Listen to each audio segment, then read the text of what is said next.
It's Wednesday, the 30th of April. Welcome to the President's Daily Brief. I'm Mike Baker, your eyes and ears on the world stage. All right, let's get briefed. We'll start things off by taking a closer look at Vladimir Putin's declaration of a 3-day ceasefire in Ukraine. Now, Putin claims it's for humanitarian reasons because, well, nothing says I'm a humanitarian like invading another country and contributing to death and destruction for over 3 years. We'll unpack what's really going on. Later in the show, tensions erupt near Syria's capital, with 13 killed in sectarian violence. Plus, officials are scrambling to determine what caused a massive power outage across parts of Europe. Early reports point to solar plant failures, and it's, of course, raising new questions about the stability of modern energy grids. Here's a pro tip: don't give up on fossil fuels just yet. And in today's Back of the Brief, how a U.S. Navy Super Hornet worth almost $70 million, that's a lot of fat stacks, ended up at the bottom of the ocean. But first, today's PDB Spotlight. As we reported earlier this week, Russian President Putin has announced what he's calling a humanitarian gesture. Oh, good for him. A 3-day ceasefire in Ukraine. The Kremlin says the unilateral pause in hostilities will begin just after midnight on the 7th of May and last through the end of the 10th of May. A statement from Putin's office claimed, quote, all military actions are suspended for this period. Russia believes that the Ukrainian side should follow this example, end quote. But, frankly, not everyone is buying the goodwill angle. Ukrainian President Zelensky called the move, quote, another attempt at manipulation, and said that a few days of quiet isn't good enough. Zelensky said, quote, the ceasefire should not be just for a few days. It must be immediate, full, and unconditional for at least 30 days to ensure it is secure and guaranteed. That, he said, is the foundation that could lead to real diplomacy, end quote. The White House echoed that skepticism. National Security Council spokesman Brian Hughes issued a statement Monday saying, quote, while President Trump welcomes Vladimir Putin's willingness to pause the conflict, the president has been very clear he wants a permanent ceasefire and to bring this conflict to a peaceful resolution, end quote. So that raises the question, why now, and why these specific 3 days? Well, first, it's not likely that Putin has suddenly discovered compassion. The last time Russia announced a so-called humanitarian ceasefire, it was on Easter, and Russian forces violated it within hours. Putin also, of course, continues to launch missile attacks on Ukrainian cities. Now, not to sound cynical, but I think I'm about to, there's a good chance, and by that I mean there's every chance, that this ceasefire has nothing to do with being compassionate and everything to do with optics. May 9th, you see, is Victory Day in Russia, a deeply significant national holiday marking the Soviet Union's triumph over Nazi Germany in World War II. And under Putin's leadership, it's taken on even more symbolic weight. Military parades, speeches, patriotic displays, ice cream for the toddlers, it's a big affair. Think of it like Russia's version of the 4th of July in the U.S., but with more tanks and missiles on display and fewer hot dogs and beer bongs. And this year, well, it's an especially big deal. It's the 80th anniversary of Victory Day in Russia. Putin wants it to go off without a hitch, of course, and without the sound of air raid sirens echoing across Red Square. He's invited several high-profile guests to attend the parade, including Chinese President Xi Jinping, Slovakian Prime Minister Robert Fico, and Serbian President Aleksandar Vučić. For the record, he also invited President Trump. Trump, however, declined. Now, think about the risk here. Over the past 3 years, Ukraine has proven its ability to strike targets inside Russia, even deep into Moscow. Drone strikes have hit the capital multiple times, including a dramatic moment last year when one drone actually landed on the Kremlin's roof. Just last month, Russian air defenses intercepted more than 90 drones over Moscow in a single night. So imagine what that might look like if it happens again, this time with Xi Jinping sitting front row at the parade, eating popcorn and sipping on a big gulp. The last thing Putin wants is footage of the Chinese president diving for cover. Now, that's not the image of control and strength that the Kremlin wants to project. So yes, Putin wants a ceasefire, but not really for peace, not to protect civilians. He wants a ceasefire to protect his image. And frankly, in Moscow, that's always priority number one. All right, coming up next, deadly sectarian violence erupts near Damascus, and a massive power outage across Europe sparks fresh concerns about the reliability of green energy. Where's Greta Thunberg when you need her? I'll be right back. Hey, Mike Baker here. Now, it's grilling season. Well, you knew that because you've already taken the cover off the grill. And I'm about to tell you where you can get the finest beef possible to throw on that grill. I'm talking about a classic American business. It's generations of family raising high-quality beef in the great state of Texas. And of course, I'm talking about Tri-Tails Beef. Now, Tri-Tails isn't some corporate meat factory. They're not a faceless corporation. Tri-Tails is a fifth-generation Texas ranch where cattle are pasture-raised, grain-finished, and raised the right way. They handle the beef on site, and they ship it straight to your door, so there's no middlemen or no mystery. All their beef is sourced to match the genetics and care they've built their herd on, ensuring consistent marbling, tenderness, and rich flavor in every cut. Small batch, big flavor, you can taste the difference the moment it hits the grill. Whether it's a ribeye, a filet, or a New York strip, it's the kind of beef that brings people together. USDA prime and choice, hand-packed, and ready for your table. And right now, they've got a special offer just for PDB listeners. Go to trybeef.com/PDB and get 2 free flat iron steaks with your first box over $250. That's trybeef.com/PDB. Support real ranchers and eat like you mean it. Welcome back to the PDB. Another wave of sectarian violence and bloodshed erupted early yesterday, just miles from Damascus, killing 13 in a Druze-majority town after an audio clip sparked a mob attack, a grim reminder of the new government's tenuous grip on post-Assad Syria. The violence broke out in Jeramana, that's a suburb of the capital, after a recording allegedly insulting the Prophet Muhammad surfaced on social media, falsely attributed to a prominent Druze leader.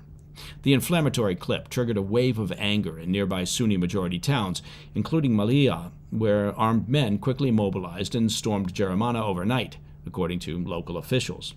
In a statement late Tuesday, Syria's Interior Ministry confirmed the casualties and said it had opened an investigation into what it described as, quote, intermittent clashes between groups of gunmen. The ministry vowed to pursue those responsible and hold them accountable. As we've discussed here on the PDB, the newly formed government in Damascus, cobbled together from the rebel factions that toppled leader Bashar al-Assad in December, promised to unify the war-fractured country and safeguard its religious minorities. But the Jeramana killings highlight a sobering reality. The post-Assad era has yet to deliver stability, especially for communities long caught in Syria's sectarian violence. Among the 13 killed were 2 members of Syria's General Security Service, that's a new force made up of mostly former rebels, according to an Interior Ministry spokesman. The UK-based Syrian Observatory for Human Rights reported that 6 Druze fighters from Jeramana were also killed, along with 3 of the attackers.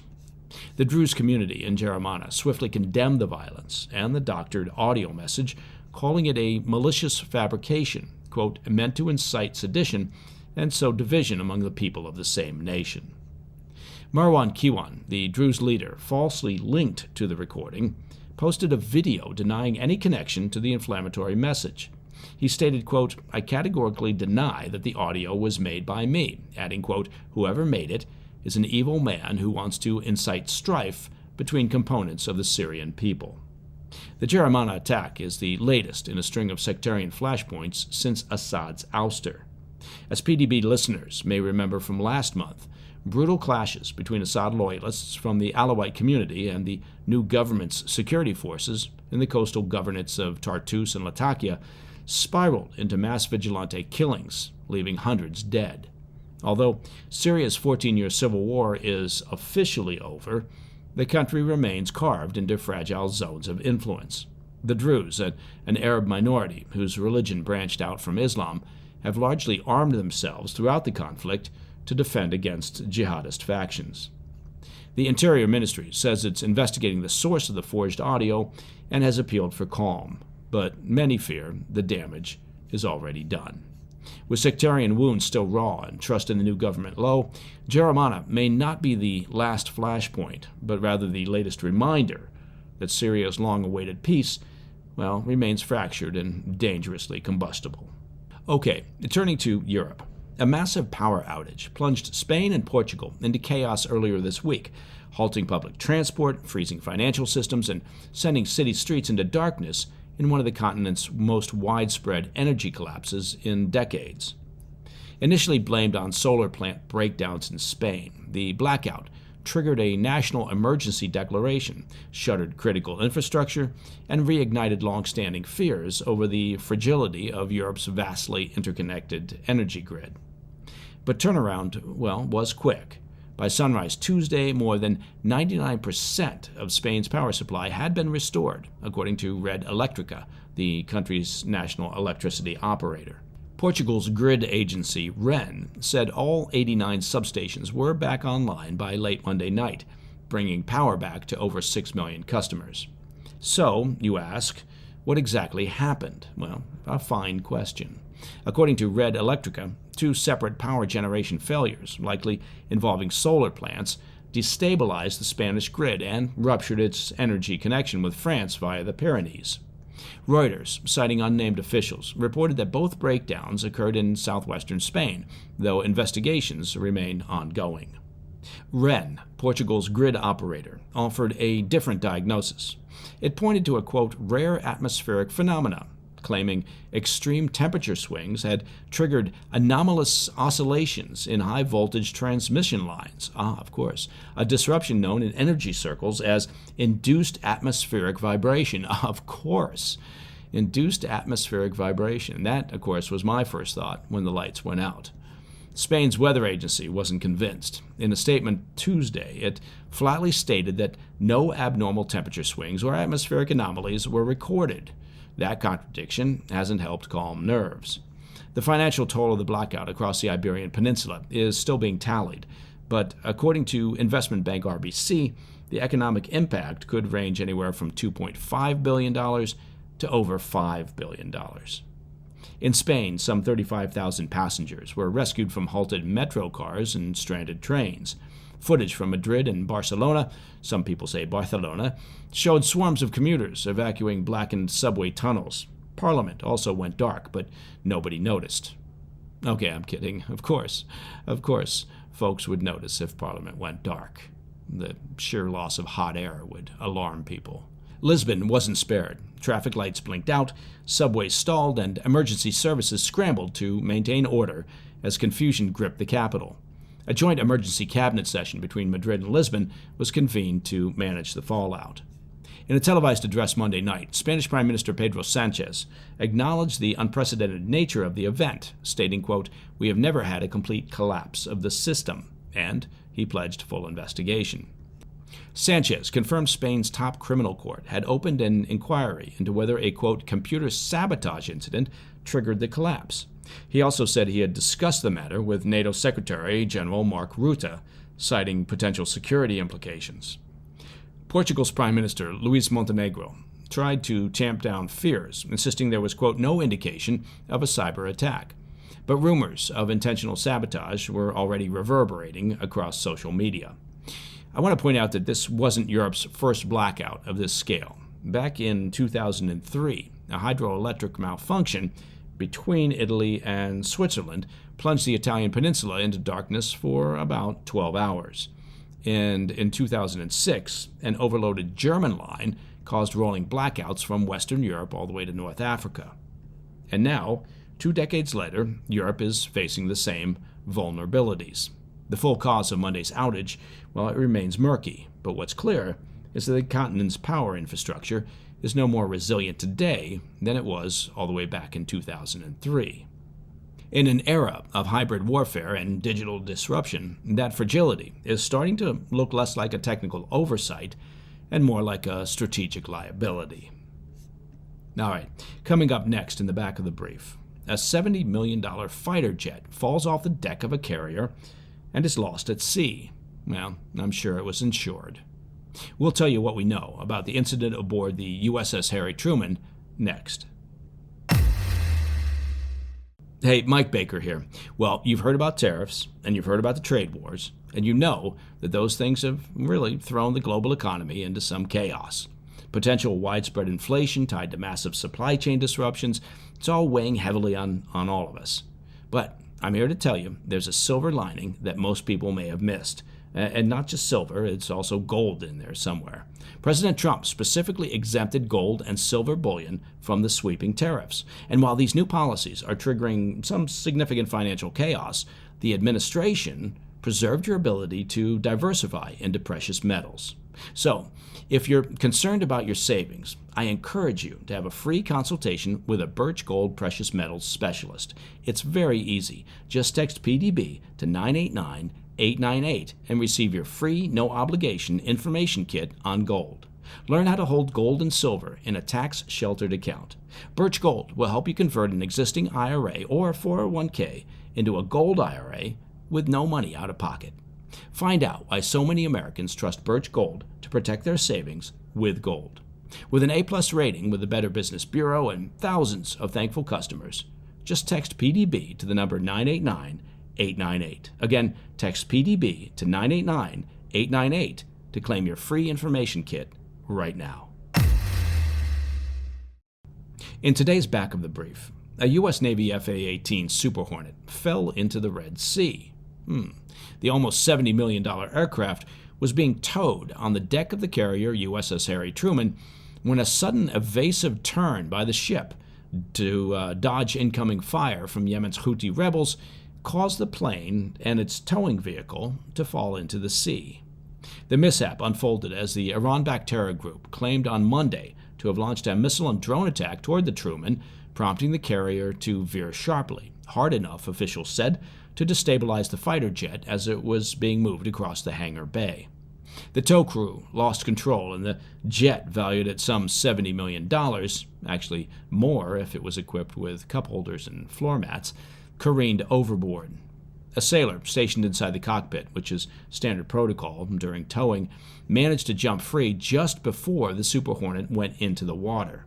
That sailor sustained a minor injury, but all personnel were accounted for. The Navy said in a statement Monday that the crew, quote, took immediate action to move clear of the jet as it went over.